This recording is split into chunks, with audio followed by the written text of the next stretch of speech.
This meeting is being recorded. That was interesting. As far as Bataille's interpretation, I don't know enough about the Aztecs to know.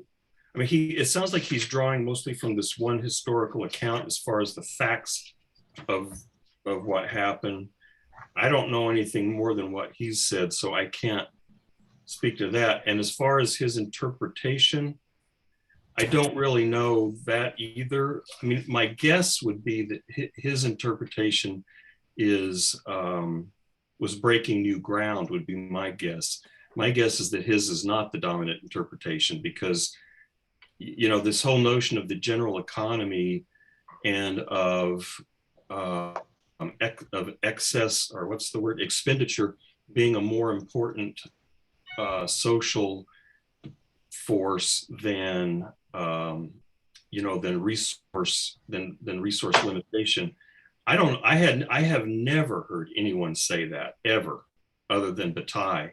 And so I don't know, but I'm guessing his interpretation of the Aztecs in that vein is probably unique to him and people who follow him, but I really don't know for sure.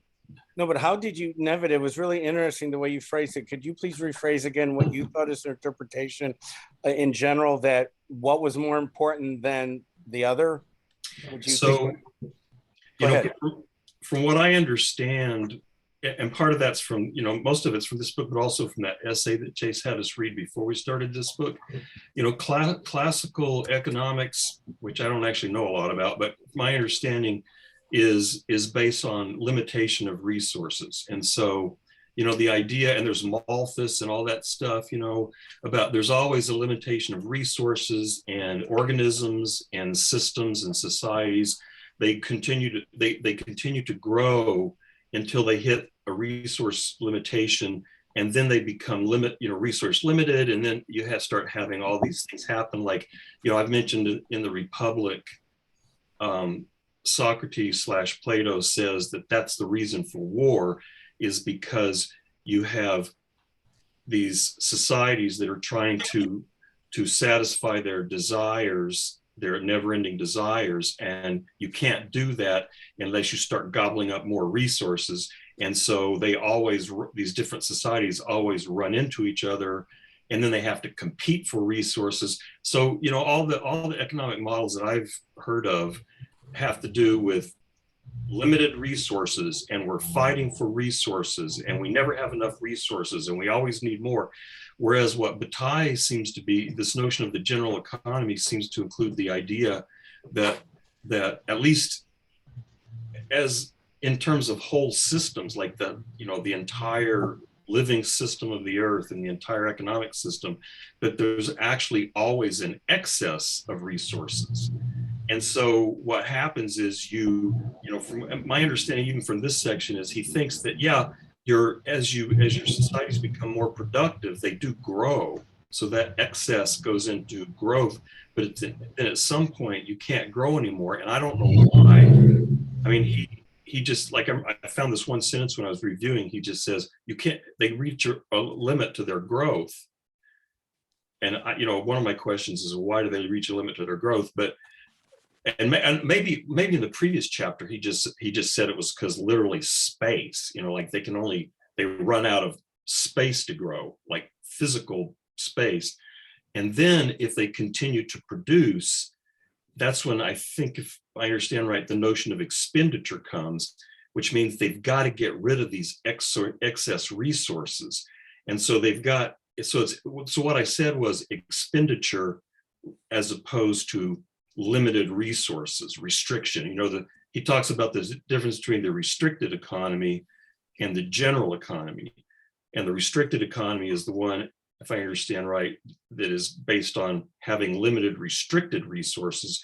Whereas he thinks if you take economies in this really broad sense, there may be local regions in which there are restrictions, but as a whole, there's always an excess of production. And then the system somehow has to get rid of that excess. And so that's too long of an answer, but it was the idea of excess versus restriction.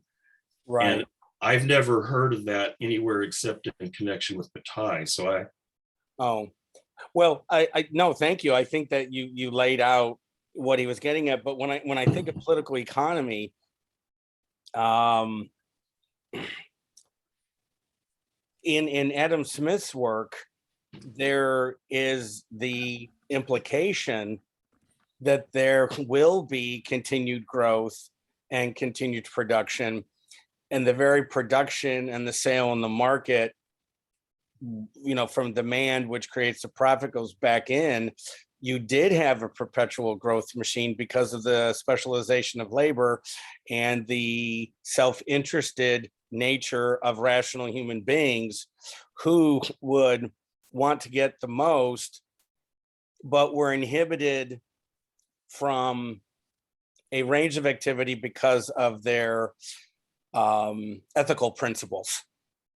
I mean, if you read some of Wealth of Nations and you connect that to Smith's theory of moral sentiments, you see that Smith doesn't think people cease to be moral when they walk into the marketplace. But part of that was because of, even though he was in London, in large cities, he knew his baker, the shoemaker, the dry goods, everything. I mean, he knew them by their first name.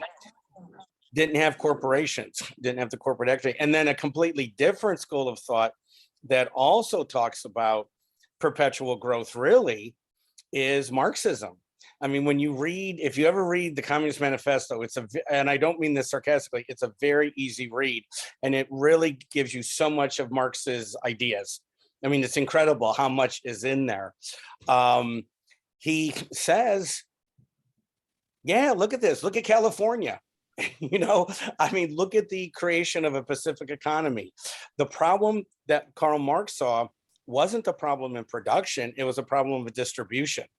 That the capitalist economy created more than any economic system ever before in human history.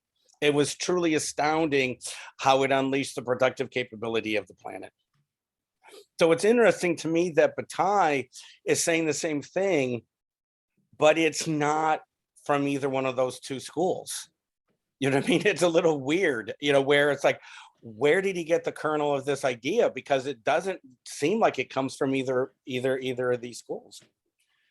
Yeah, and I to be honest, my grasp of economics is weak enough to where I have a hard time, like you said, trying to figure out exactly how Bataille fits into those different models.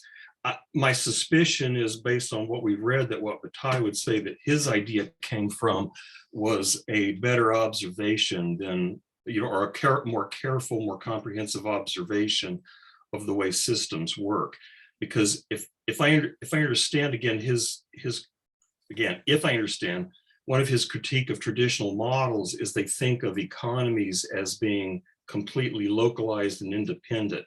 Like you've got the US economy and the Russian economy and the Chinese economy, and they are interconnected, but they're not really part of one economy. So you have these independent economies that have these connections between them, selling and buying and competing and so on. Whereas, again, I'm not sure about this, but my sense of the general economy is he thinks that there really is one system. And I think Chase may disagree with me on this, but from what it sounds to me like, he's like almost literally talking about the universe is a single economy where you have literal energies being produced by the sun, for example, and I would add geothermal energy. And human economies are not these independent, isolated economic engines that interact, but they are smaller scale features of an entire system that works, that has all these interrelated movements through them. So it's not interrelation in the sense of having isolated bodies that have these interactions, but they're really all these exhaustively interconnected movements that interpenetrate one another, and they form a massively interconnected single general system. And so then he's interested in the way energies and I guess products and stuff flow through these systems. And I think that he seems to think that when we think of things, these economies and these isolated systems, isolated interactive systems rather than as a general economy, we lose a lot. We lose a lot of information. We misunderstand things. We don't really understand what's actually happening. So for example, we look at the Aztec society and we misapply our economic models and our rational understanding of how they should work. We put that on top of them and say, God, look what a bunch of idiots, look at how they were wasting all this shit all the time. God, they must have been just, absolutely bloodthirsty maniacs. And I think, he's saying, well, that's because you've got this notion of these isolated restrictive economies that you're forcing that interpretation onto them, whereas really they are just another manifestation of it, or they're a feature of this general economy that maybe more closely resembles what he thinks is the dominant principle, which is this notion of expenditure and of constantly having to not merely utilize excess production and resources, but having to simply get rid of it because there's just too much. And so I think I have never heard any, again, I know very little about economics, but I have never heard any economist say that large scale systems like this, or the system as a whole, produces so much excess that you simply have to throw it away or give it away or burn it or destroy it because it's just too much. I have never heard anybody say that. Oh. Maybe somebody does, but I've never heard. And that's seems to be one of his primary claims. Thank you for saying that. Now I understand where you're coming from even deeper. There was a theory of conspicuous consumption. Remember that? And I want to say it was Thorstein Veblen, who I think the title of his book was The Theory of the Leisure Class. These are the people who are incredibly wealthy, who literally has never had a job. I mean, they might be on scores of committees, in philanthropy and, March of Dimes and then political work, but they literally have never had a job because they never needed to because of the sheer amount of income coming in from their family's investments. So yeah, Veblen was an odd duck, but it's called The Theory of the Leisure Class. And he actually talked about this consumption for the sake of consumption to show that you had all of this, even though it made no earthly economic, it didn't make any economic sense in a productive for-profit way. It was, and in fact, remember one of the very new families that were grossly wealthy, the name of their mansion was literally Biltmore. Oh, right. Yeah, and they were kind of, they were punning. There was like, oh yeah, you showed me, now I'll show you mine. And it was a much larger building than the previous mansion. Well, in the previous chapter, he does talk about luxury. And so, Bataille might accept, that notion of that you've described. He might accept that as kind of perhaps fitting in within his theory, that when you have a certain degree of excess, you just have to do silly things with it, like, send your car into space and do stuff like that, because what else are you going to do with all this money? So maybe Bataille would cite that kind of behavior as evidence of his theory, perhaps. I'm not sure, but maybe he would. It's just, again, I don't know how to really conceptualize this, although, he admits either in the preface or in chapter 1 that it really is hard to wrap your head around this. But it seems to me another essential feature is this notion of the general economy is the whole thing. And so, that might be another way in which he, maybe he would locate the luxury class in capitalist economies somehow in some sort of broader context rather than just within, the American wealthy or the Russian or what oligarchic wealth or something. I don't know. I'm kind of struggling here because my dual ignorance of economics and Bataille. But maybe he would accept that as an example because he does use the word luxury in the previous chapter. May I just give a 30-second reminder of a mid to late 60s phrase that kind of sums up what Nevitt was saying? If you've got it, flaunt it. Remember that? It came up in the 1960s and like 67. Yeah. And what's funny, I mean, this is a side thing. I'm not really sure. It seems to me a kind of, I don't know if it fits or not, but there's a difference in the wealth of the classic aristocratic classes and the nouveau riche of the capitalist wealthy. And there's a certain, and Americans dislike this, but there's a certain genteel quality to the traditional aristocratic class. And, at least, like all the way from the feudal area, you had the aristocrats who felt themselves to be caretakers of those people, the people who farmed their lands around them. And so there was this sort of caretaking aspect to the aristocratic classes. And you still see that in the, if you watch Downton Abbey, you actually see that displayed there, because that Downton Abbey is in this transition when the classic aristocrats who are wealthy, they didn't even earn their wealth. It's just sort of, it's familial wealth. It's based on land holdings and on agricultural production, but they feel like they have this obligation to the people who work their land. And so, there's this sort of caretaking thing, whereas the nouveau riche from, capitalists, where you make a bunch of money and then you become wealthy yourself, very rarely has any of that. It's about the independent individual wealthy person. And I had a personal experience of this when I was a middle school teacher in San Antonio. I was at this middle school, or in this Montessori school, and it had fairly high tuition. So a lot of the people in it were relatively wealthy. And there was this young woman, this girl who was in the middle school, whose father and mother were Mexican aristocrats. They were descended from the Spanish, literally.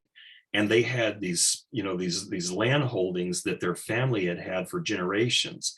And they were, so they were very wealthy because of this aristocratic tradition.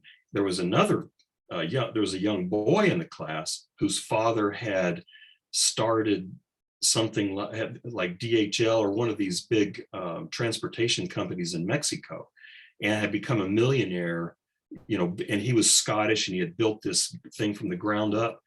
And when they came in for their student conferences, the difference in character was amazing. When the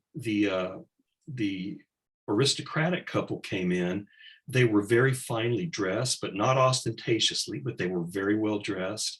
They were extremely well mannered, but not in an excessive way. They were just, and you just felt comfortable in their presence. And he pulled his chair out for his wife and put her in. It was very calm conversation, very pleasant. And then this other couple came in, the one who had got their wealth, through this company. And he was just rough, and he was talking shit, and he was, just insulting people and making rude jokes. And, it just, and he was kind of hassling his son. There was just a completely different character. And maybe I'm putting too much on the capitalist thing versus the aristocratic thing. But I had been, I had been reading some fiction that was talking about that. And it was just like, oh my God, there is this huge difference in the way people handle luxury, and how they handle, the power and the wealth that comes with those different kinds of positions. Again, I'm not exactly sure how that fits in with Bataille, but it seems like it's got to have some connection because of their different responses to wealth and luxury. Well, one connection Bataille made, I forget, and I don't think it was one thing I read from him. I don't remember which one, but he was talking about why he thought like capitalism, especially early on, was so aesthetic, so and so capital, so utilitarian, so unwilling to like flaunt wealth. And part of that was the explanation was that the bourgeois, when they were gaining power, they couldn't show the aristocrats that they were getting so rich, because they'd be showing they were becoming the new dominant class. That's part of what I cited. Also, Ed, I want to bully you for a second for saying that for Marx, the principal problem of capitalism is distribution. He very much denied that claim. That's what he shit on relentlessly for the people he called the utopian socialists for it, for claiming that the principal problem of capitalism was distribution and not needing a new mode of production. I'm not saying he thought he could reform capitalism, but he was confident of a socialist future because of the production that had erupted in the 1800s. Yeah, that is true. Yeah, that's how I was meaning it. But we can talk about, if you'd like to talk about it outside, that would be fine. I haven't talked about it in a while, and I'm just also part of it. I'm affected by the Soviet experiment under Lenin and Stalin, where they were faced with very unique conditions, not only ideologically, but with the economic reality in front of them.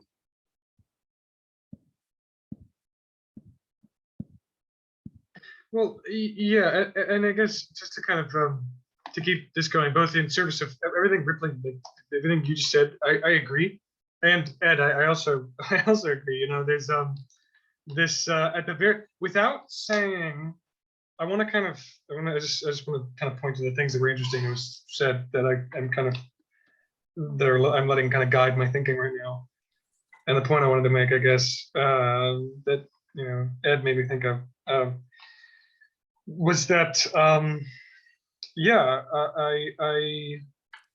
think that as far as Marx, I mean, Marx didn't think that the principal problem with capital as a mode of economy and of social relating and of political economy the principal problem was just how it was distributed, and otherwise it was fine. That's he talks about that in stuff like the Grundrisse and stuff. And of course, yeah, nobody's saying that he is, but I have at least read some kind of Marxist critiques of aspects of Marx's I guess approach to certain problems of in his refutation of utopian socialists, Marx is very clear, at least in my experience or understanding, about issues in distribution or wealth having, or in the general betterment of or raising of the quality of living of all persons, or whatever, like this sort of just blanket statement of raising the quality of life of all persons, which is why it would seem he doesn't think that goes far enough, which is why it would seem Marx would have some big problems with kind of what Ty was talking about in this week's reading, talking about raising the betterment of, or increasing the well-being of personally and bettering the lives of all people. But I don't necessarily think that's true. I guess it just, he states such that because I think Bataille means something different there a little bit, but against the case of the utopian socialists and like the British socialist movement, these some members of it, some aspects of that sort of wave of Western socialism and labor theory or labor thought, it just seemed like that it was that this mode of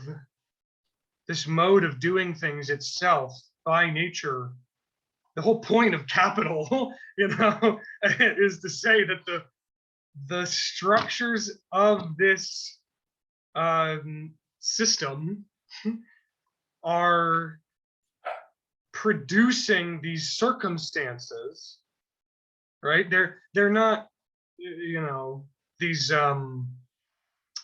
externally imposed circumstances like there's some sort of brutal authoritarian capitalist who's twisting his mustache, making sure that he gets as much money as possible all the time, and putting us all down because he's greedy or anything. It's just that there's this this mode of relating that's unfolded out of the decay of feudalism, such that people are acting according to its logic, the logic established by the movement of a lot of forces, including power and wealth and social credit and so on.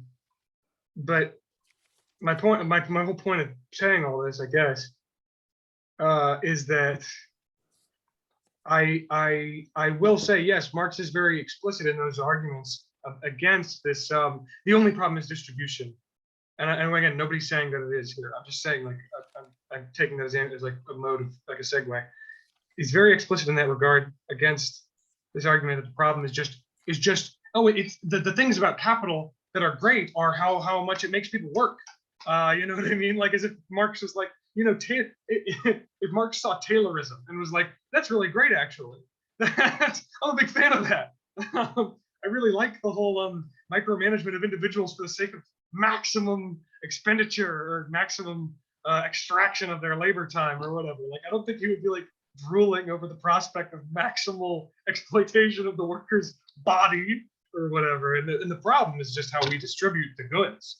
The only problem is how we divvy up the booty, so to speak. So he's not saying that, but I've just come across, I guess, some arguments in, you know, my reading of books like, okay, in this book that I keep under my desk all the time, Sex and Phillips Lupus, he makes this argument that is a Marxist one. He mounts this kind of a Marxist critique of aspects of Marx's, I guess, strategy of being, you know, kind of political, polemical, educational in the sense of economic, you know, analysis and research and social critique, and having multiple different projects over the course of his life, where at one point he was writing a communist manifesto saying wild things like, you have nothing to lose but your chains, you know, and at another time, he's writing things like the Grundrisse or whatever. I'm sorry, I'm rambling. I'm going on, but it's just that it's not the problem being the distribution, but and so he's not saying that like the wealth produced by capital is good, and the only problem is that we distribute it improperly. But I have heard the argument that he would say, or that you know, Marx's analysis of capital, as a part of kind of never really moralizing at any point. It's very intentional to never really moralize. It's not a moral issue, this structure or economic system. It's not this. I mean, it is morally kind of objectionable in many ways, but we not to orient our critique of it on moral grounds, but to point to the sort of productive or operative antagonisms that are built into the system. You know, like the accumulation of wealth on one side indicates the accumulation of poverty on the other, at least if we can kind of reduce it that way. Or the increase of wealth, the general increase of wealth will produce a fall in the value of goods.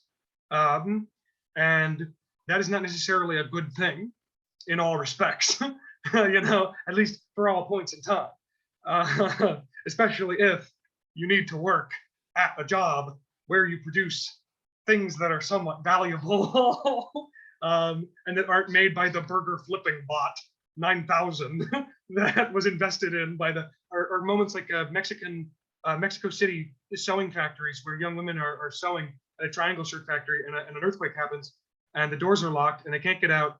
And the first thing that is excavated from the rubble is the machines, because they're already paid for, and not these women. We can just hire new ones. You know what I mean? It's like we are investing in these machines, these problems, these social, physical, functional, economic antagonisms and problems that are that the system is beset with, and he tries to propose, at the very least, minimally, formally, an approach to capital, or response to capital, in this anti-capitalist sort of line of argumentation that he mounts, or kind of tries to create with Engels over the course of the later volumes of Capital. This anti-capitalist sort of position, if we can even call his position necessarily anti-cap, but he's very outward about it, so I'm willing to say that. I am a communist, which is to say that I'm opposed to his operations. But why is he opposed to them? It's not necessarily the distribution, but the fetters of capital, the antagonisms of capital are the things that are fettering it. And without those antagonisms, this is the basic line that I think Marx puts forward in a lot of his writing, which is why I think Bataille would probably see problems with it, is that the basic problem with capital is that it is beset by a series of logical, structural antagonisms, which have ethical and moral character and moral and ethical implications, of course, like that poverty is maybe not desirable for the mass of human beings, and that it's not necessarily desirable for everybody to live on a barren, burned, scorched earth and with our children enslaved. That's not necessarily desirable. Maybe that has some sort of moral or ethical implications, but that it's just the there's a productive capacity. There's a productive or efficient operative capacity in the, I want to call the social division of labor, the social division of labor that characterizes capitalism for Marx.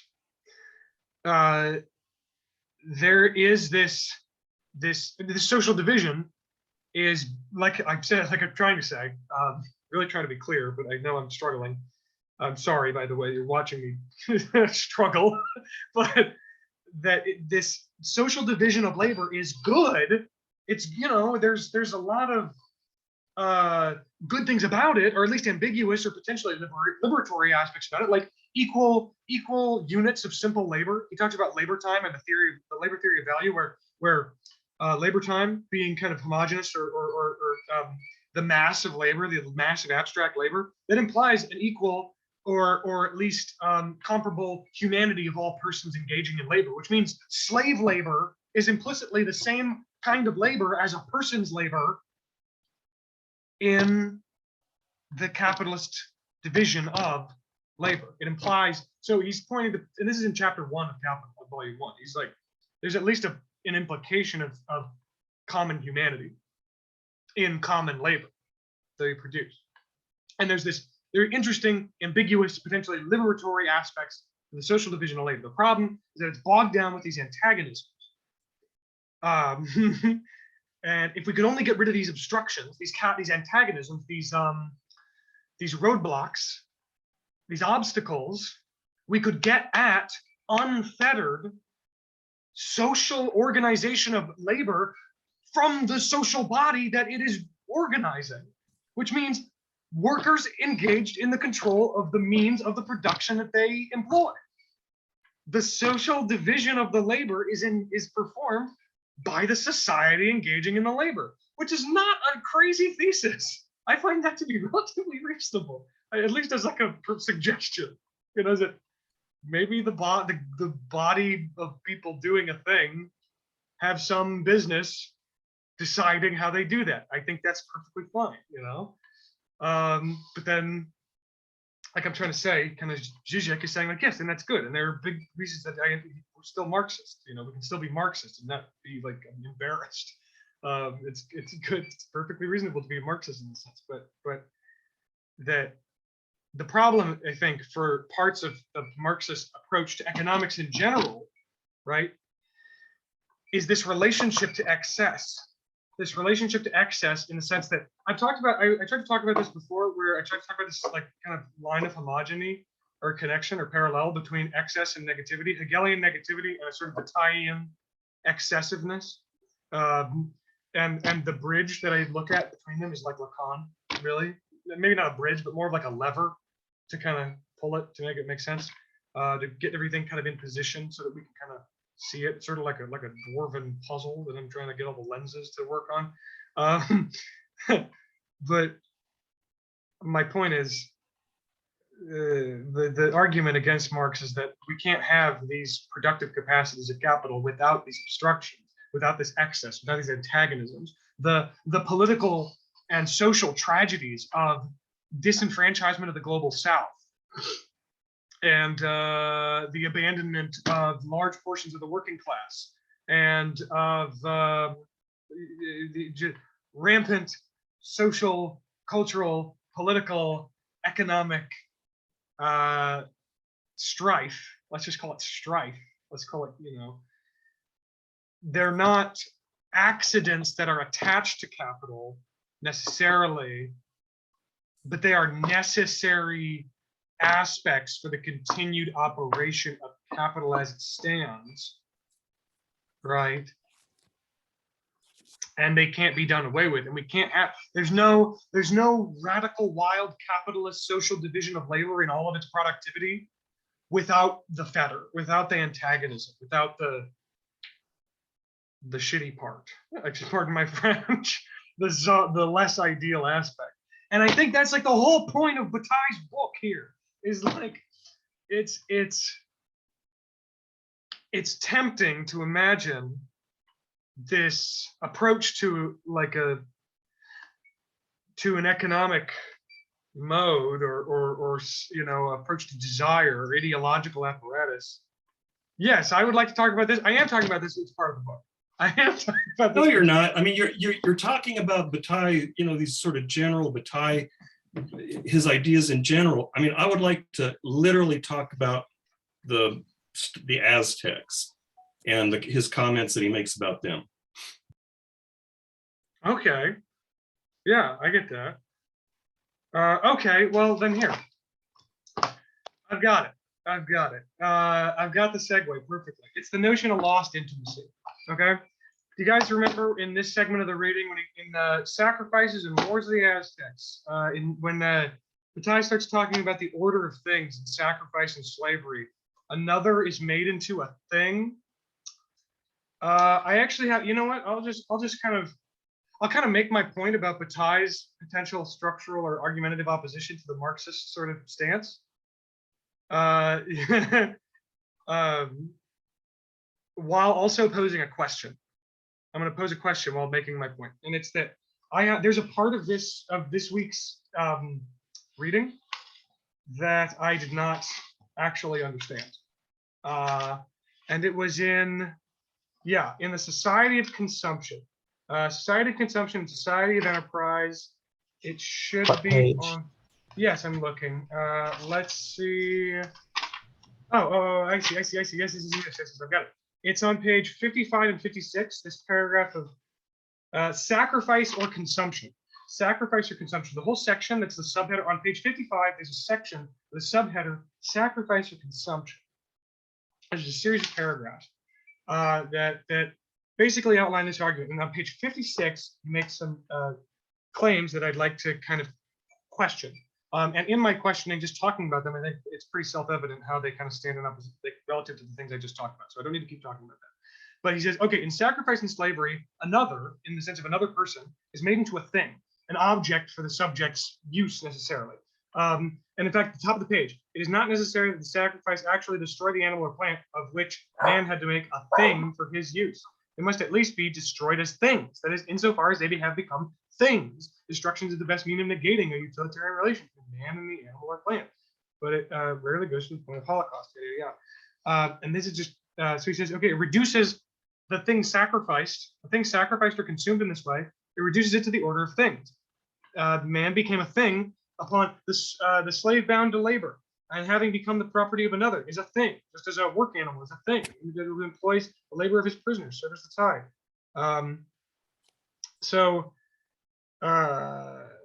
This notion of things become, or people, I guess you could say, entities becoming members of the order of things. He says man became a thing upon the act of labor. But he follows that up with an interesting statement as to kind of try to point to the motivation of the sacrificial practices of the Aztecs. And it's in search of a a lost intimacy, a replace. Yes, on page 57, he starts getting into this. This notion of the intimacy of life. Okay, on the second paragraph, it is in the same way, slavery brings into the world the absence of light, that is the separate positing of each thing, reduced to the use that it has. Light or brilliance manifests the intimacy of life, that which life deeply is, which is perceived by the subject as being true to itself and as the transparency of the universe. Sure, I guess he's just talking about some sort of self-transparency of life, I guess, to life itself, some sort of reflexive self-transparency maybe there. Like a Hegelian almost self-consciousness, like, reflective consciousness knowing itself sort of thing that he's saying. And he says, but the reduction of that which is to the order of things is not limited to slavery. Slavery is abolished. And he says we replace labor into the introduction of labor into the world replaced intimacy, the depth of desire, and its pre-outbreak. So labor and all of these things are reducing intimacy, right?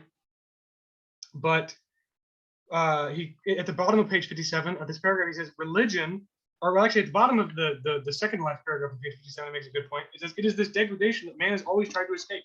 In his strange myths and his cruel rites, man is in search of a lost intimacy from the first. Okay? Religion is this long effort and this anguished quest. It is always a matter of detaching from the real order, from the poverty of things, and of restoring the divine order. So he's saying on one hand, so I'm just confused, and I want to know what I'm missing. Okay, because I actually think I'm missing a detail here, and I'm wrong. I'm actually asking, because at one point he says it seems like he's saying at the beginning of page 56, it seems like he's saying in sacrifice and slavery, another is made into a thing or an object for the subject among the order of things. And then by the bottom of page 57, he says that sacrifice is a practice in the effort of replenishing the intimacy of life, which means the opposite of reducing things to things, right? So it seems like on one hand, sacrifice and slavery puts things into the order of things, puts people into the order of things. And then 2 pages later, sacrifice is the only way to rescue ourselves from the order of things. I don't understand, I guess. What am I missing? What do you guys think? Okay, I have an idea. I think when he's talking, he says servitude, not sacrifice, moves people to the order of things. And for him, those are different things. So servitude is master-slave, right? Which probably taking that from Hegel. And obviously, if you have someone served, they're not treated as a whole human being. They're stuff. And so when so what he's saying is that even though obviously the slave is worse off, the master is himself is, I think I forget what it said exactly, but he said, it degrades the sacred world and implies that people can, just being a human being does not mean you'll be free. And so because of that, sacrifice then is their way of making the world sacred again by, instead of, and then sacrifices, even though it's, even though it implies killing someone, it then is not using people for a utilitarian way. It's, it's treating them as divine rather than as treating them as just a thing. That's what he said, and that's also why he said it doesn't necessarily have to sacrifice, doesn't necessarily actually have to destroy someone. It just has to, it could just be some way to where people stop being treated as just a thing for utility. I don't disagree with you, but I really have been trying to understand this author without me having an opinion about anything he says. Does that make sense? I mean, I don't want my brain to say, oh, I think I agree with that, or no, I don't think I agree with that. I'm just really trying to understand him. And from what you said, on one level, I think you're correct, but it almost seems like what Bataille is saying about, and if you don't mind, I'm going to call them Mexica, not Aztec. The Mexica, what their sacrifice are doing is at the highest level of global economy. It's the sacrifice, the human sacrifice is the means by which literally the entire planet continues to exist, because the sun god needs this sacrifice. And without these sacrifices, literally the sun won't be there anymore. And you won't have crops, you won't have food, you won't have life. It will be extinction on the entire planet. And so to me, it's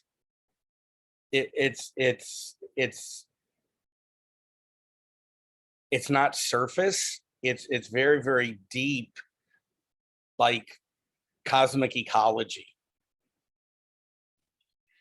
I think you're right. I mean, I wonder if what he's doing in this chapter is just showing a particularly clear example of how the general economy manifested in a particular human culture. And I don't think he's, it's kind of like with Nietzsche and some other writers, it's sometimes a mistake to take a lengthy description as being as approval and saying, hey, this was a great thing. But it may be, like you say, that maybe they had a more direct and visceral experience of the general economy in that sense that got incorporated into their religious rituals and so on. And so that, the way I see this, maybe, again, I could be way off, but this may be one way of looking at the question Hunter was giving too, is that I think there is a progression through these sections here, starting with the intimacy of executioners and their victims on page 51, and then moving on toward the end of the book. So it seems like, at first, the entire purpose of war, if you look at that section and the next section, the whole purpose of Aztec war had nothing to do with conquering or accumulating resources or any of the things that we think of war being for. The purpose of war was to provide sacrifices to keep the sun going around, and so sacrifice was built into the general economy in the sense of that's how they participated in it, and this notion of intimacy, which I think is what he's talking about again at the end when in that passage Hunter was talking about, that in the beginnings he thinks that the victims and the sacrificers had this deep intimacy between them, to where, like he said, they became like fathers and brothers to the sacrificers. And so in a deep sense, the victims were not slaves, they were not others, they were them. And he says things like that, the victims were the other self of the sacrificers. And so initially, they get these captives not for the purpose, these narrow economic purposes, and it was for this purpose of drawing these victims into the intimacy of their own being and their own lives. And so then they, in some sense, were sacrificing themselves as part of this ritual. But then, you get the next section from the primacy. So that section was the religious character of wars. The next one is from the primacy of religion to the primacy of military effectiveness. And I think he's marking a transition, he claims, in the Aztec practice, to where that the war is no longer just about acquiring sacrifices to develop this intimacy and keeping the sun going, but they develop a military objective in their wars as well. And see, and then Joey called out this thing on page 55. The sacrifice was of substitution, a softening of the ritual that occurred, shifting onto others the internal violence that is the moral principle of consumption. And so I think, what he's marking there is this shift when war takes on a different meaning, the victims take on a different meaning. The victims become a sacrifice in the sense not of me being on this, sacrifice, but it's like this other that is my property that I can afford to sacrifice now instead of myself. So as in that passage that Joey mentioned, it's now a substitutionary sacrifice rather than a participatory one, and it loses a significant degree of that intimacy. And then it continues to go further, and the slave becomes utilitarian. So now that you have slaves that are not merely part of this intimate sacrificial process, now you have slaves that are being sacrificed in a substitutionary way, and now you can use your slaves also in a utilitarian fashion. And so now you're sacrificing slaves the way you would sacrifice boats and wheat, and burning your fields of wheat, and the way you sacrifice other goods. And I think so I think there's this shift and this transition. And then at that part that that Hunter was focusing on page 56 and 7, I think my understanding is what he was saying is that whole process now turns humanity into things, and now you start having labor, and you start having slaves, and rather than life being about this intimate process of keeping the sun, keeping the cosmic forces in balance through my own internal sacrifice, now I'm sacrificing goods, I'm sacrificing slaves, I'm sacrificing things. And in so doing, I turn myself into a thing. And so now people become just more things among things. We are now laborers rather than participants in the general economy. And now you have this sort of traditional notion of economics in the sense of things and trading things and using things. And what I was thinking, then what I was understanding at the very end of this is that the attempt to recover that now that what sacrifice becomes in that paragraph on page 57 is an attempt to recover the original intimacy that we, or that the Aztecs lost, that they initially had. And so now we've lost that, and we become things. And what religion is, because that's in the very next paragraph, he says, religion is this long effort and this anguished quest. It is always a matter of detaching from the real order, from the poverty of things, and restoring the divine order.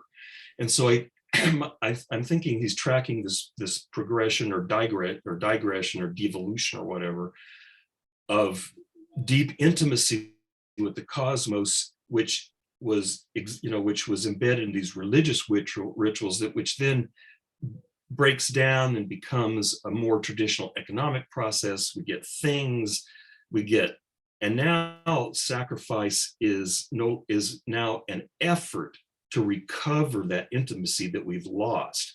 But because we've lost this ultimate intimacy that we had at the beginning, it's almost impossible for us to re-enter into that sort of mental and emotional and spiritual state. And so we just keep sacrificing, hoping that we can recover that some way. And he mentions this business of the light on the paragraph on 56 and 57. When the world becomes a world of things, it's kind of like the lights go out. The world becomes this sort of gray world of things. And years ago, when I was interested in Christian mysticism, I would occasionally have this experience. And I actually remember telling my kids this. We would be driving somewhere, like on a trip, to back home or something. And we happened to be driving as the sun was going down. And the sun would be behind us, low on the horizon, and the entire world would just light up, and it just looked magical. And I used to tell them, this is the time of the mystics, because again, I was interested in Christian mysticism. This is the time of day of the mystics, when the world regains its vibrancy and its divine light. And I think Bataille would say it's a momentary glimpse into this sort of deep intimacy that we yearn for, that the early Aztecs had. And maybe there were probably other cultures that had it as well, that didn't resort to these sort of violent ways of participating in it. But that's the way I read those sections. Yeah, I mean, to me, he's saying that by the very care of their rituals and their belief systems, and how I hate to say elaborate, because it wasn't being elaborate for elaborateness sake, but they were able to invest a human being. If we're going to think of him as a thing, then he was a slave or he was a prisoner of war, right? He was a warrior of another nation. But he literally became part of a sacred process, right? And he became, through these actions, partially divine. I mean, begging your pardon, I would say this very quickly, but think by analogy for transubstantiation, right? I mean, you simply, if you believe in transubstantiation, you simply cannot say, oh, that's a wafer.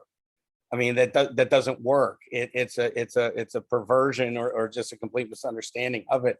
And that's what was so kind of eerie to me. I've never read any European, I think, really crack what was going on with the Mexica.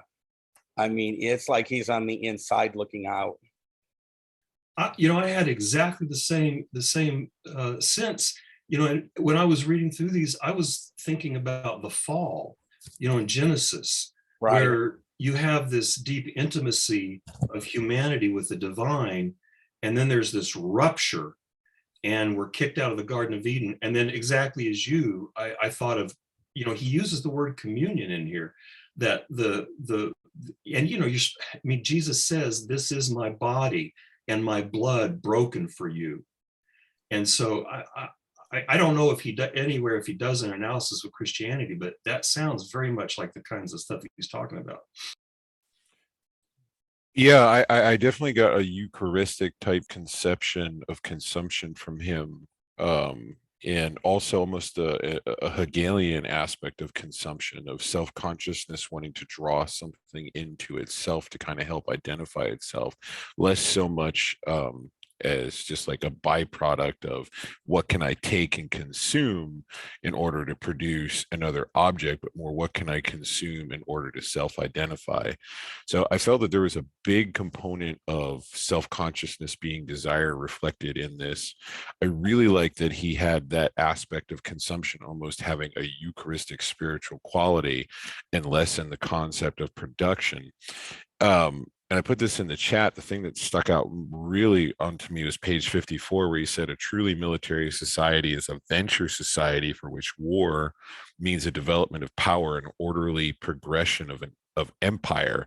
And to me, that seems to suggest that imperialism is inherently in and of itself venturing away from the sacrificial aspect of consumption and more into a system or a machine that perpetuates itself on production. It objectifies, and there's a thinghood in it. It's organic, but it's organic in a way that is all consuming for the sake of consuming for consumption. It's not even consuming. It's like the consumption takes place, but it takes place in a way where the reserve is fed back into the machine that self-perpetuates it.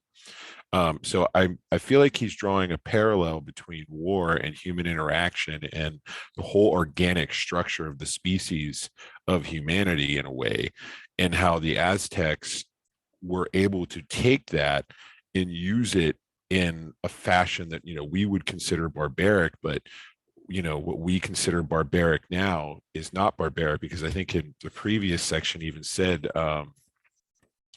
where did he say this? I have so many notes. It was something where he mentioned that the violence in art is accepted because it's become habitual. Yeah, the greatest violence was habitual. And it's where he was talking about the human sacrifices of Mexico. And I thought that was kind of fascinating, at least from our perspective, because a lot of the things that we don't even consider as violent in our economic or modern system is very extremely barbaric, where we really don't have any communal aspect, and there's always this idea of production and consumption. And if you can't get food on your plate to hell with you, starve, die, doesn't matter, and that's okay. And it seems like what he's saying is that there's this organism of war and consumption that sacrifice kind of restores when you don't use it as an object of thinghood for consumption. It's more of, like we have said, the Eucharistic kind of spiritual component of consumption. Because in page 55, he says, sacrifice restores to the sacred world that which servile use has degraded and rendered profane. Servile use has made a thing, an object of that which in a deep sense is the same nature as the subject, is in relation of intimate participation with the subject, which I found strong components of Hegelian self-consciousness in that one as well. So I'm done talking. Those were my 2 cents. That was well said. Yeah, sorry, I'm on the UTSA campus on my stupid phone. It's hard to do this. Oh, But, hey Chase, welcome. How was hey. the Heideggerian lecture on tarot? It was awesome. I got to argue with analytic philosophers and tell them how stupid they were, and was pretty successful at it. If I can pat myself on the back a little. But I didn't know yeah. you were anti-analytical. Well, I guess that would make sense. Continental with Deleuze, but I mean, really, there's parts that are okay, but there's other parts that kind of annoy me. Okay, I'm not gonna get into it a lot. Sorry. Tangential. Yeah, actually, yeah, I'll address that later. But anyways, there was definitely components of Hegel in here, and so I've noticed this throughout. Specifically, that part, the opening of the self-consciousness section, where he's talking about life and desire. That part is a huge part of this, and then also he basically describes the master-slave dialectic, quote unquote, exactly. As far as it seemed like to me, he was exactly talking about that alienation of, the slave and the master, where the slave is treated, as a thing, and then the master can't actually gain recognition because he's treated as a thing, and therefore really actually needs the consecration of this destruction.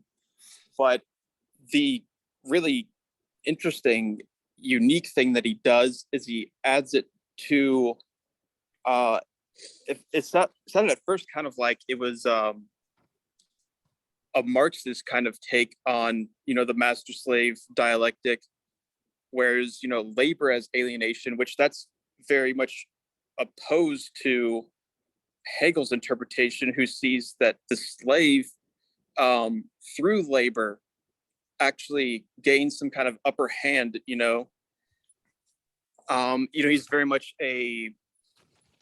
there's a value to labor that the slave is able to do, but Bataille reverses that, so that instead the labor is the alienating process, which that's the kind of Marxist thing that is going on.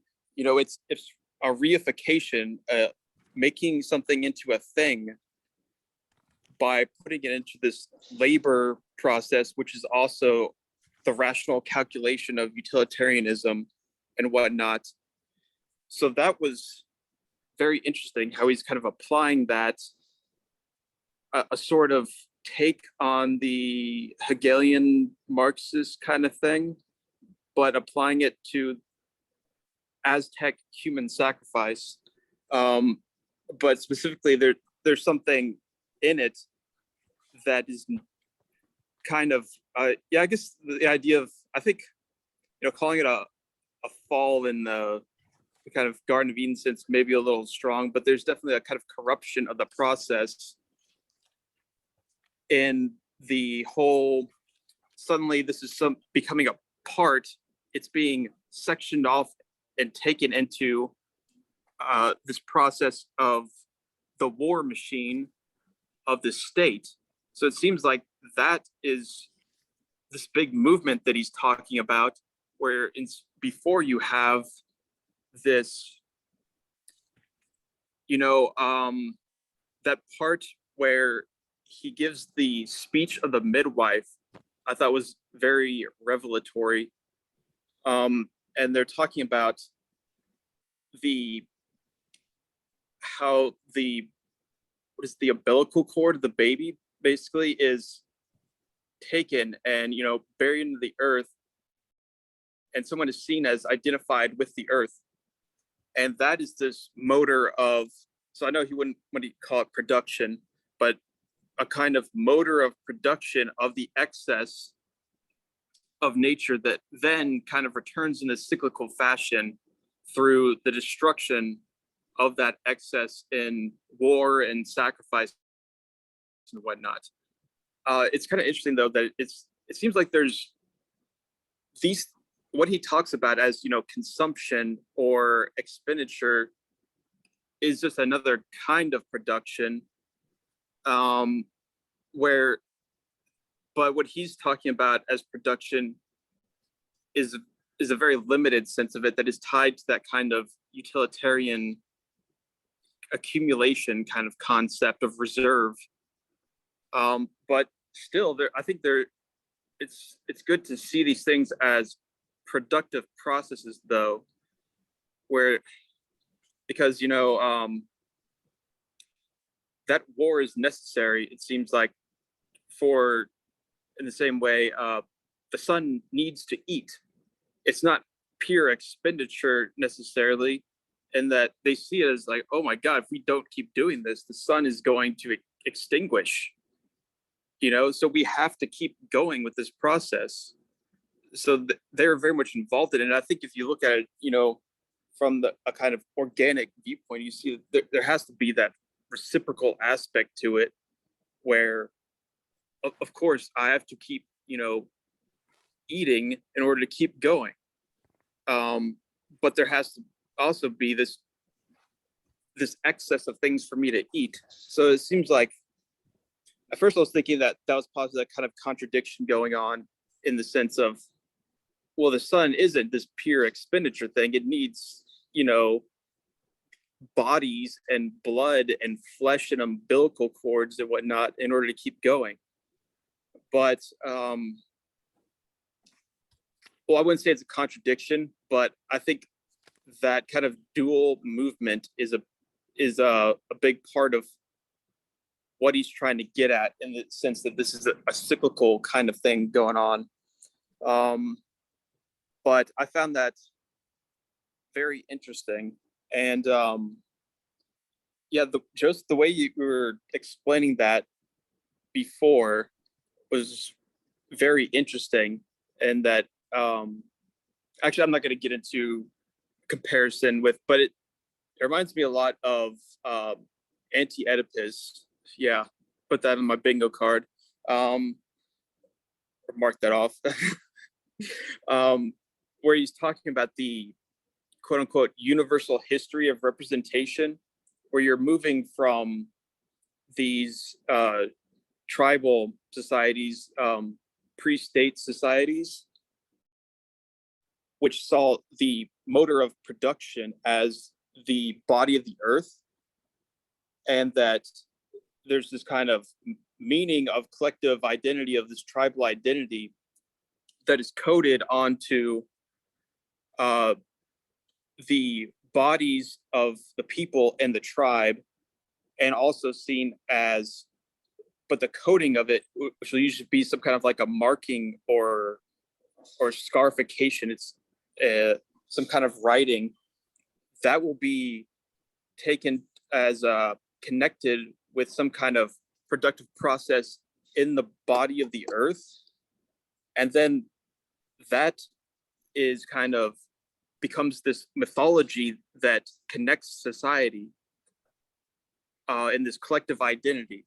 And that's what's going on at first. It sounds a lot like what Bataille is talking about as the original thing going on with this enterprise, or actually, no, not enterprise, not an enterprise, this process of human sacrifice.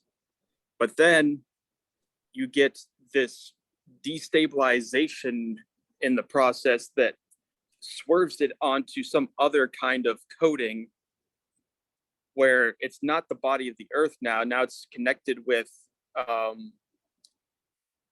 I wasn't totally sure about this. I had to read it like extremely fast right before I left, but it seemed like he was talking about the substitution was the king, you know, just sits there and is absent from this, where now instead it's the prisoner of war or whatnot, or the slave was taken and substituted for this, or it was locked into this process of calculated planning of war and domination and power and conquest and all that, which is always something that is very much opposed to the kind of delirium of these rights in which you're not going to have some kind of individualistic viewpoint involved in at least the peak moment, I think, that he's trying to get at. So yeah, that was basically my take on it. I think I've pretty much said everything I can possibly say now, and I'll probably leave. No, it was well said. Thank you. So I took the whole substitution thing as again, part of that movement away from intimacy, where in the early Aztec, in the earlier part, where everything was for the sake of feeding the sun, that the victim was not a substitution. The victim was actually, like he says, it was the other self of the sacrificer. And so, you know, the victim it becomes part of the sacrificer's family and becomes the other of, becomes myself in a sense on the being sacrificed. Whereas later, when you get this introduced, you know, when war becomes more utilitarian and slaves become more utilitarian, then the sacrifice becomes substitutionary, where it's no longer me that is on the, you know, that is on the block in the form of this other. It is actually, it's just another person who's dispensing with this obligation. So Yeah. that was the way I took the substitution thing. Yeah, it was. I mean, and the way you said it, you know, it's like we're searching for words, because words could have a meaning, like substitute, right? That sounds very profane. That sounds very object, you know, cog in a machine. But it's more than that, right? It is a personification. It is the means by which, and that is why in this ritual, the young man who's going to be sacrificed is literally more important than the king. And the king is sitting off to one side, right? And so in this cosmic reality, the young man is exalted even though he was an enemy. Right. And so you have this, I don't know what maybe some of you read more philosophy, but I don't want to say Dopenlanger, but he's foreign, yet he is part of this common cosmic reality. And he's so necessary that's connected to the exaltation. He couldn't, if he wasn't exalted, would it work? You know what I'm trying to say? I mean, it's how, if they treated him like he was in rags and he was in a dank jail and bread and water, and then he was going to be sacrificed, well, isn't that undermining the entire cosmic significance of what this man represents, right? I mean, and I again, I apologize, but I'm jumping to Christianity, the Immaculate Conception, right? I mean, look at the role of Mary. And so it seems like you have another instance in human religious history of kind of like a rift in the spiritual universe, and a human has to have divine agency or to help. Maybe that's too strong, but I mean that's but that's, you know. And so and what's remarkable is we don't have 15 Virgin Marys, right? We don't have 25 Virgin Marys. So this is a person entering into the cosmic order on a regular basis, and he's the other.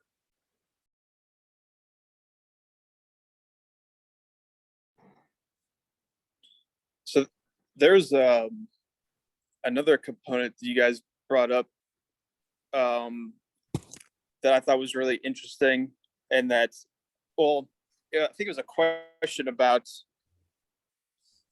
you're looking at Leviathan, because I just got it from the library and it's sitting here on the table. But that's I think that's a pretty good depiction of the body of the despot.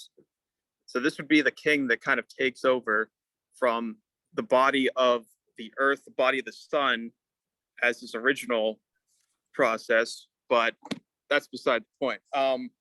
So the whole communion, the Eucharistic aspect, that's very much intentional.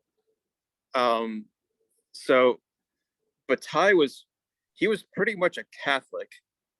I mean, for a while he was literally a Catholic, but then kind of, well, you know, I think this is true of a lot of these great transgressive thinkers, is they really kind of remain attached to what they're transgressing. You know, Aleister Crowley, he systematically broke, you know, pretty much everything, any kind of rule or sacred thing, whatever it was that Christianity came up with, he was obsessed with breaking it. That's kind of attachment to it.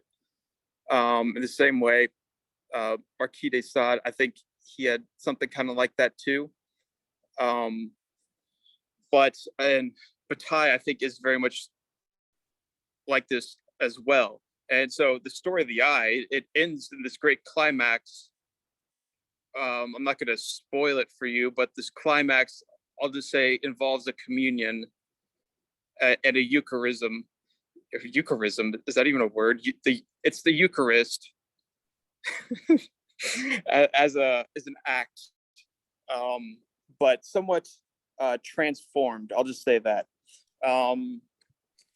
But this idea of that kind of transubstantiation, and then the consumption that's involved in the divine, that's something that he very much, I think he originally got it from Christianity, and he sees it in Christianity, because, I mean, what are you doing in the Eucharist? You're eating, of course, the body and the blood of Christ, the deity.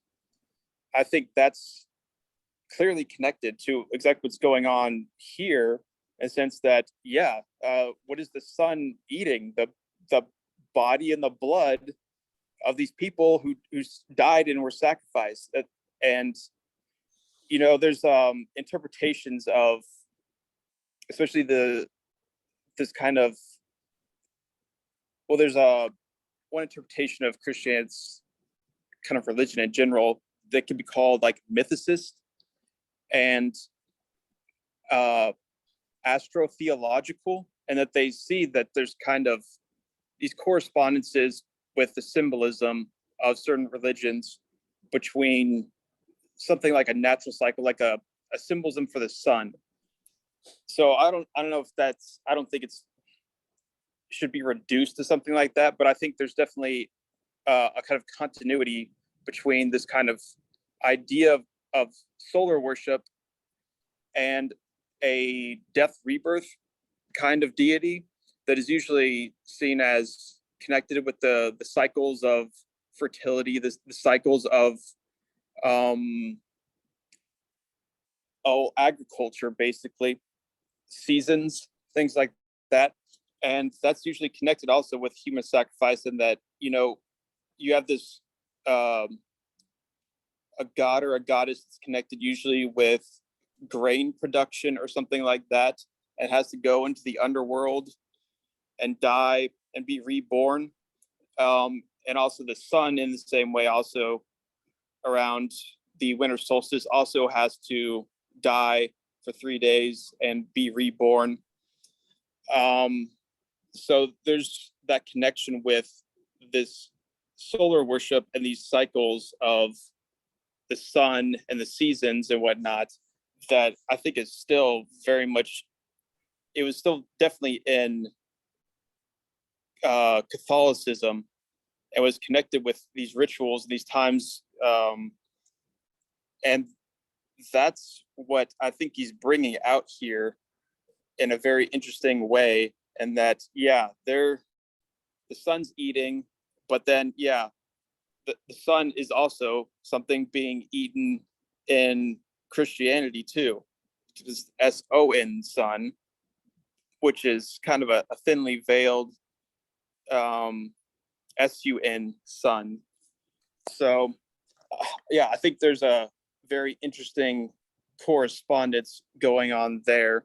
But Bataille was definitely thinking of this kind of Eucharistic idea of consumption. Although one thing that's kind of, okay, so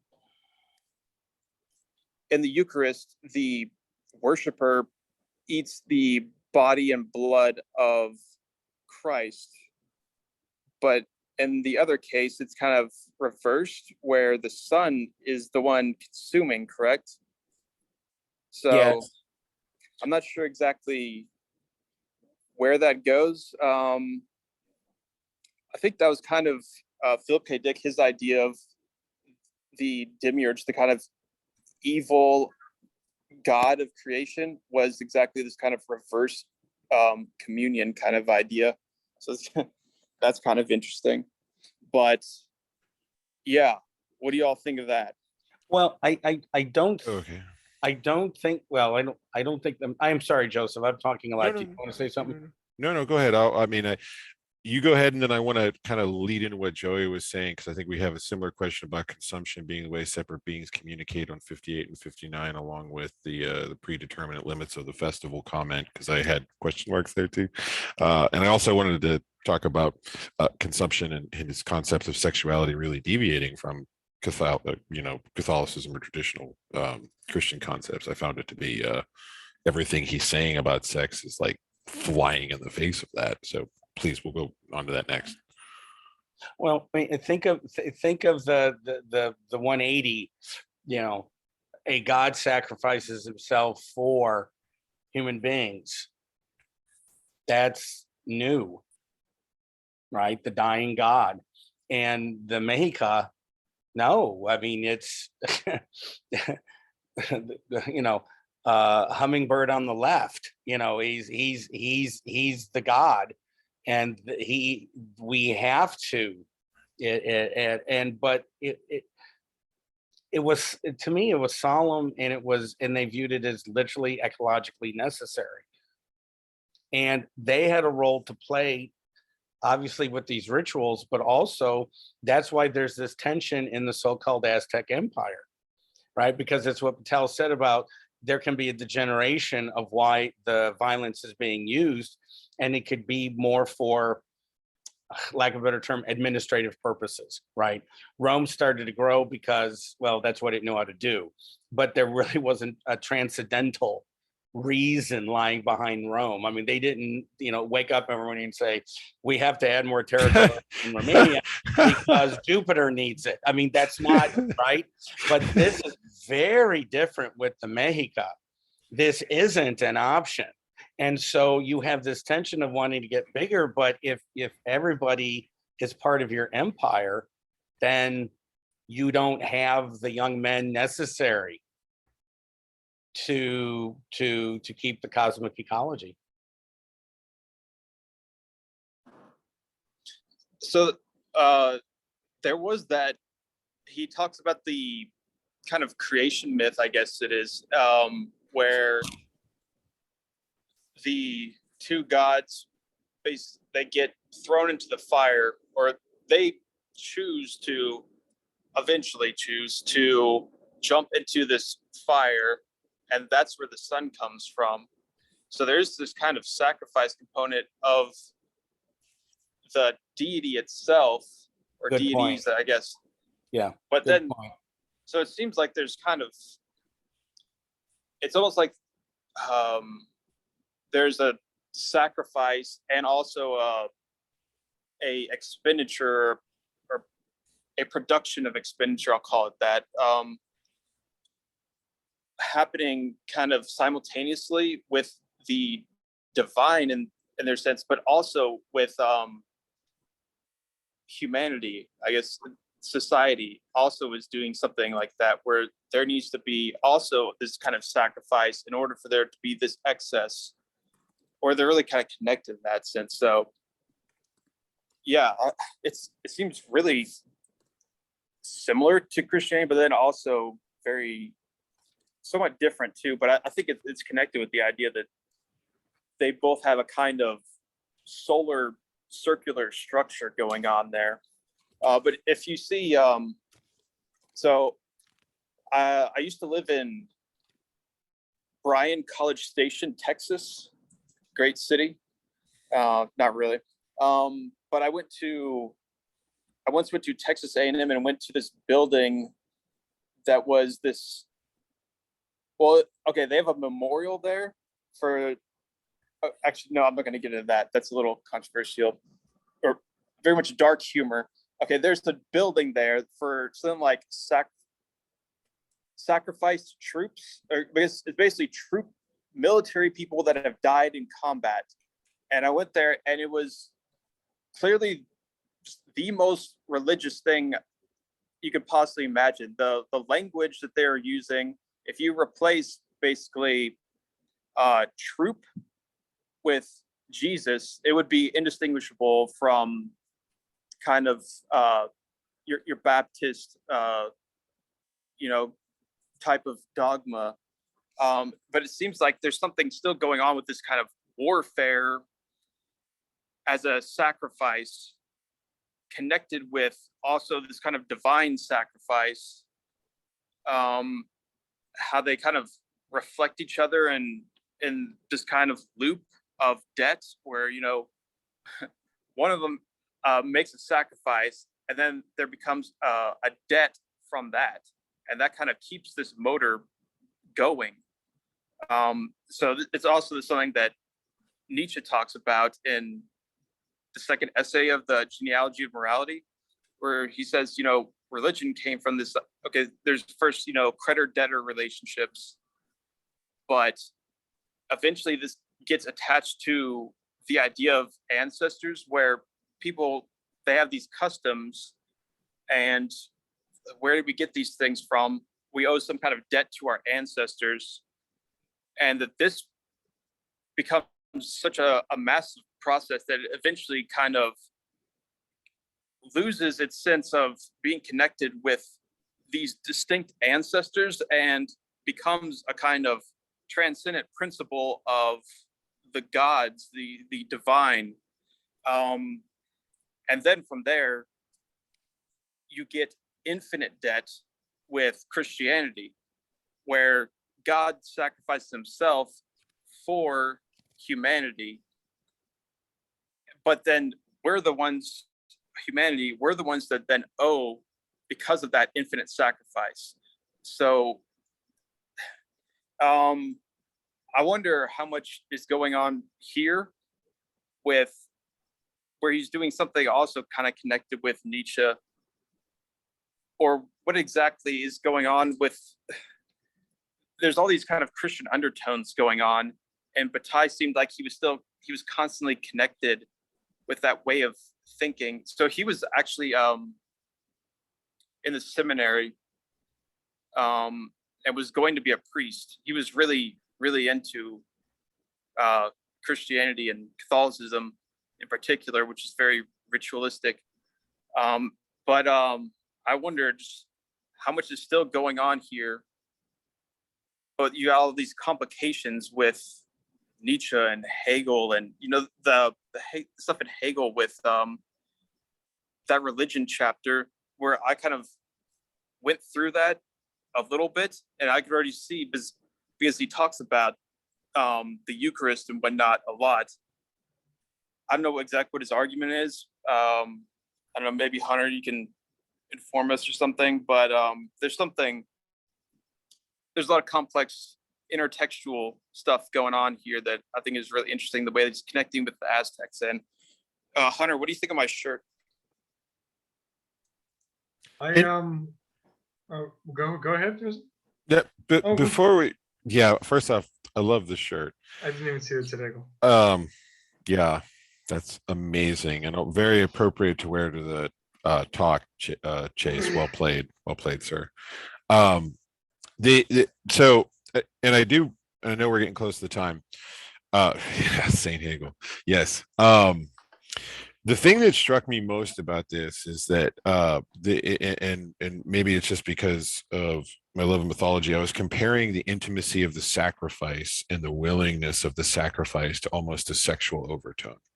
There is a very strong, willing intimacy between the sacrifice and the sacrificer that is really only known by those who participate in that engagement.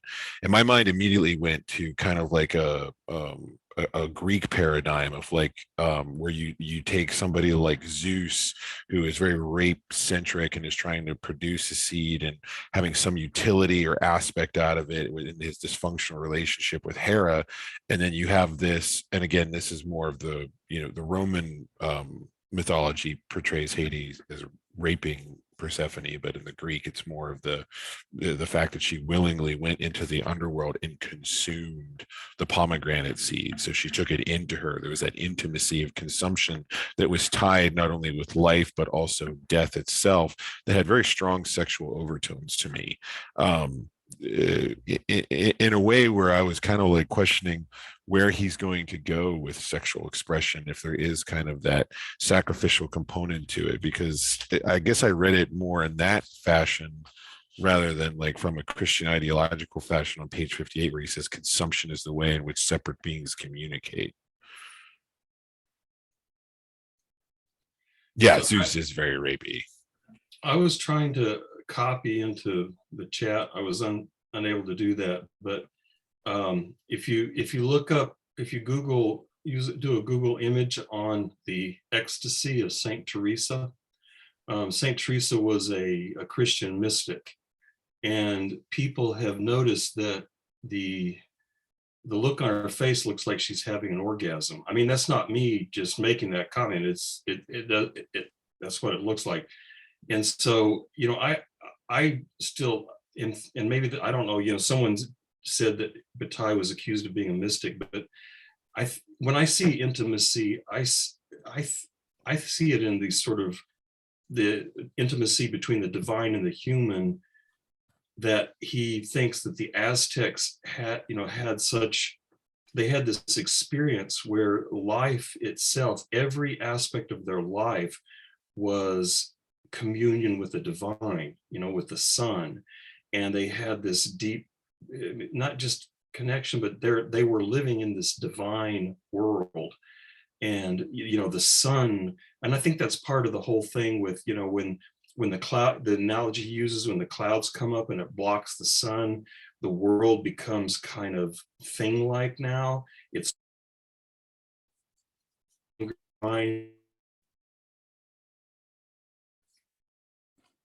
You're freezing. See as societies, cultures, at least in the ancient world, some of them had this sort of intimacy with the divine, and that's what we've lost. And like he says in this chapter, and religion has been trying to get it back ever since. And he associates rationality with labor and economy, traditional economy and all that kind of stuff. So this, this rationalization of the world turns it into sort of a gray world of objects, and we lose this direct intimacy with the divine. And the reason I mentioned the painting of the Ecstasy of Saint Teresa, because there you see, in fairly clear terms, this sort of connection with sensuality and mystical union with the divine, that at least in some traditions, and you've got like the Kama Sutra, people make fun of that, but that's really the purpose of the Kama Sutra, is to show how you can find, how you can achieve this sort of divine unity with the divine through through sexual practices. And so that's what I took as the primary thing, is this, this intimacy with the divine that we've lost and have trouble. And Christian mystics, the whole project of Christian mysticism is so what Christian mysticism in its essence is direct unmediated experience of the divine, like immediate interpenetration with the divine, interpenetration. And I just want to say just a couple things.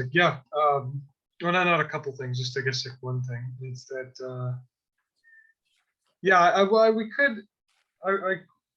I could just start going on something about what Hegel makes some really crazy statements about transubstantiation and bringing it to the point of being like, okay, so is Christ's body in the feces of the rats that get into the cookie box? Like, is this what's going on? He's kind of working within the tradition of Martin Luther, but all that aside, I just wanted to say, I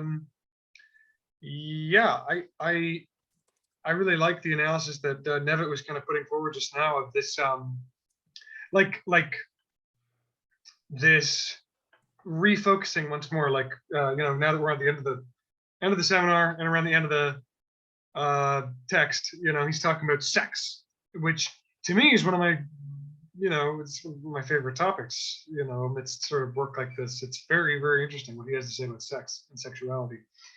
And Nevitt, I just wanted to say, I guess, just my kind of a note from my reading on kind of where I think Bataille's coming from, and it's that I agree on this sort of this notion of this sort of interpenetrative, this sort of interpenetrative intimacy of experience in life, in this general economy. But that's not really but like not towards you or anything you said. It's a but. I'm not directing my butt at you. I'm not going to put my butt at you for any reasons. Okay, it's a general sort of butt. Yeah, it's just a general sort of butt that says, but because I agree. I see this sort of thematic, parallels or connections to, like you're saying, this sort of mystical, cosmic picture. But I also, to me, it's just seemed, and I know you're not saying this, but I'm just kind of restating just as a thing I'm thinking about, that it just seems like Bataille is able to talk about this sort of this point in sex. He really kind of elevates sex in this way that it might be easy for people who are really into mindfulness or California Zen or whatever, they might talk about the divine feminine and the divine masculine or whatever in this sort of erotic tension, and it causes sex to be the ultimate experience of the absolute in our relation to orgiastic feeling or union or harmony. Or my new favorite word, orgiastic. I'm using that. Yeah, whatever. It's just sexy talk, but you're an academic, so you got to say fun words, like orgiastic or whatever, or erotic. So my thing is, it's like in this sort of Jungian line of, I'm not going to say Jung. I'm going to leave Jung aside. I'm going to leave Jung untouched this time. I don't want to bring him in. Don't anybody with any opinions on him start talking, because I'm just kidding. I'm going to leave him to one side. This sort of more mystical approach to sex can kind of elevate it in this. I'm going to leave him alone. It can kind of elevate, Joey. You got to elevate sex to this kind of important metaphysical position. My big point here, taking me so long to meander towards, is that I think the Bataille is developing a system where we can kind of posit sex or the sexual encounter or the sexual, whatever we can call the sexual. We can kind of position that as like an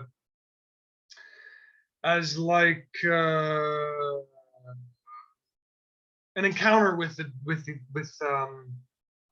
an encounter with this excess, with this pervasive element of the system, a direct encounter with an illustration of this aspect of the system. Zizek goes far in this direction. He goes really far in this direction. Says sex is our contact with the absolute. Sex is the most basic apparatus of metaphysical experience that we can kind of, think of. He posits sex as this sort of the beginning of the metaphysical life of the person, is when he starts having sex and whatever. So he's really connecting sex and metaphysics. My whole point is that I just see Bataille is positioning sex in an really important metaphysical place, but not, with that sort of mystical flair, but without the mystical methodology or taking the mystical path. That is a reference to like Plotinus, where he's talking about the mystic path that is to be walked, from the lower level to the higher level of being, to be divine, towards the divine. We walk the mystic path. I think that Bataille, people like Zizek, are positing sex as this crazy metaphysical moment or experience or term or concept without having to walk the mystical path. And I think that there are other people who tend to kind of walk the mystical path, and that it can seem in some senses like there are real sort of conceptual alignments between Bataille and that sort of mystical approach. But I just see Bataille as operating on this sort of, ground of economic analysis, I guess, rather than I guess this explication of a divine or mystical order or path or a set of forces. But yeah, anywho. Well, I just wanted to make a comment with regard to when you were mentioning Zen. I have a very limited experience of Zen. It's just within the Soto Zen community in Austin and its connection to the thing in California. But the way that they talk about Zen mindfulness is actually very different from Christian, the way Christian mysticism talks about mysticism. So in Christian mysticism, I was in a group that talked about this for many years, and there's always this notion of intimacy with the divine, and at some point it actually becomes a problem, and that's the dark night of the soul, is when God withdraws these sort of emotional and these sort of warm fuzzy feelings, so that you can have this sort of bare encounter with the divine, unmediated by all those warm fuzzy things. But Zen, at least in its dominant mode, mindfulness in its dominant mode, at least in America, does not actually have that warm fuzzy stuff at all. It's much more, mindfulness is more a state of non-dual consciousness, where subject and object drop away, but there's not much of an affect. There's almost no affective component to it in the meditative experience itself, and so it's very different from the traditional Christian mysticism. And I actually heard a Dharma talk by a Zen monk a number of years ago, where he was trying to figure out how to bring back in this sort of affective character that he felt the tradition had lost. So anyway, there's that distinction. I think, mindfulness, at least in the way that I've heard it discussed and to whatever degree I've experienced, is actually, like I said in that note, almost sterile in this sort of affective way, because it's just this experience of non-dual consciousness. It doesn't carry a lot of the affective dimensions that Christian mysticism might, and that I think that Bataille is referencing in the Aztecs and so on, because it becomes like an entire context of meaning and value, your intimacy with the divine. But I'm not arguing against anything you said. At all. I think I'm not trying to say Bataille is just a Christian mystic and that's all there is to it. I don't think that's the case. I think he's being much more careful and he's being much more of a philosopher than that. So no complaints about what you said. Yeah, I think it is fair to say that you can see him as connected with the tradition of Christian mysticism. I think that's definitely true. Although I definitely think it's not accurate to say he's equivalent to a Christian mystic. That would be, I think, just probably wrong. But yeah, I think that's a really good point. And I think that's kind of what I get with this whole idea of how he's interested in this communion and this sacrifice kind of connected. He hasn't mentioned it at all, but it seems to be this thing that's constantly in the background. But that's interesting that, yeah, you can see how that's also connected with this idea of a kind of, the passion. This very affective idea of the ecstatic and whatnot. So Deleuze criticized Bataille for still being connected with this kind of Christian concept. And he called him a sad pope, which is it's a pretty good insult, I think. But yeah, I'll leave y'all with that, is I need to walk to my car. Stay safe. This has been a great seminar. It was a late start. I'm sorry. Go ahead, Ripley. Well, I'm paraphrasing this because I don't remember the quote it was, but it was on like Bataille's relationship to mysticism. It was something he said, which was I forget about which Christian mystic. But he said something that was like he was talking about like mystic experiences, and just saying like she experienced them and she could describe them, but she couldn't understand them. So it seemed like what I was saying, something I read about him, but Bataille was very interested in mysticism, but he always was also a bit distancing himself from like the Christian view of it. They're kind of like they're experiencing something worthwhile, but they don't really understand what they're experiencing because they still, believe in it. But also on relation to this, and one of the footnotes Bataille had here was because they're talking about like the Aztecs, whether he was like thinking of them too Christian. Mentions in it that the text here that he was reciting were criticized by some for that, like they were making all the Aztecs about like too much, like they were viewing it from a Christian perspective and stuff. And he said it was it has been said these texts I prefer to show a Christian influence. This hypothesis seems pointless to me. The substance of the Christian belief is itself drawn from a previous religious experience, and the world depicted by Sahugin's informants has a coherence of its own. It need be the voluntary poverty of Nanutzin could be interpreted as a Christianization, but this opinion appears to me to be based on contempt for the Aztecs, which it must be said Sahugin seems not to be shared, but I also think he sounds also like when he's talking about the religious experience that Christian, it seems like he holds the kind of perennial philosophy view, which is that, all religions do come from kind of original pagan, like spiritual views, and they over time, they create their own myths and their own worldviews, but they do all share it. So you can, kind of compare, Christianity to, you can't compare other religions, even though they have different worldviews, because they come from these, base drives and experiences.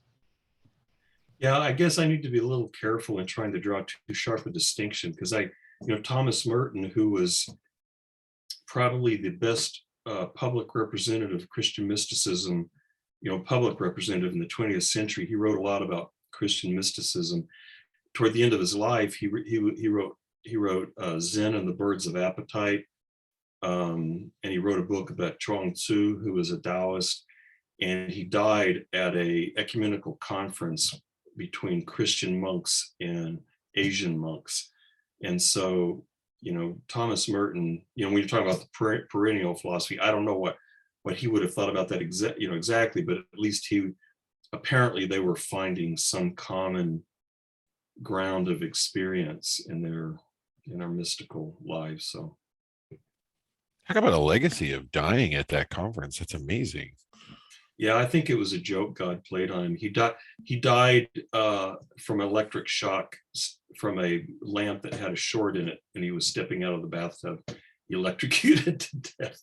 Oh my. I think God was just going, "Ma!" Anyway, that's my guess. God has a snarky sense of humor. Oh, what God? It's absurd. Absurd. Yeah, he's a kind of a bitch too. Anyway. This was I really appreciate it. Sorry for the sneezing. I hope I'm muted, but I'd like to get back. Maybe we can touch base, Joey, on those 2 pages next week. So I really like to talk a little bit more about that if you can help me remember. So one last thing. Read Nick Land's book on Bataille, The Thirst for Annihilation. It's really good. Please put that in Discord so that we can, because I'll forget about it. I really appreciate did it. read that's like one of the more reputable books of Nick Land's in the realm of people who just want to throw Nick Land in the trash. That book is the book. If any books are worth reading, that book's the book. The book. There's some I good mean, stuff Chase and in. I were talking about it. Nick Land presents himself too much as just like a person who just has like assumes way too much well-readedness. He's a philosopher king. I don't know if I can keep up with him. yeah, or that. Overdeveloped sense of self-importance and education. Yeah, that's probably the most reputable book he has. Says a lot about Nick Land. But no, it's send the page. It's very stimulating. I'll call it that. Yeah, he has a chapter on the sun. Heard of this man? And it's really quite interesting. He talks a lot about entropy, and it's Anyways, we're way over, and there's tons of wind, and you guys probably can't even hear me. But so I'll post some stuff on Discord about it. Highly entertaining material. All right, same bat time, same bat channel next week. Appreciate you guys. Yes, I'm accepting all my laurels. Yes, you've all been so gracious and so wonderful. I give you an Oscar. Yes, and now it's the speech is going on too long, and the theme music is cutting in to cut us off. Everybody get to go home, leave, bye. Okay, bye.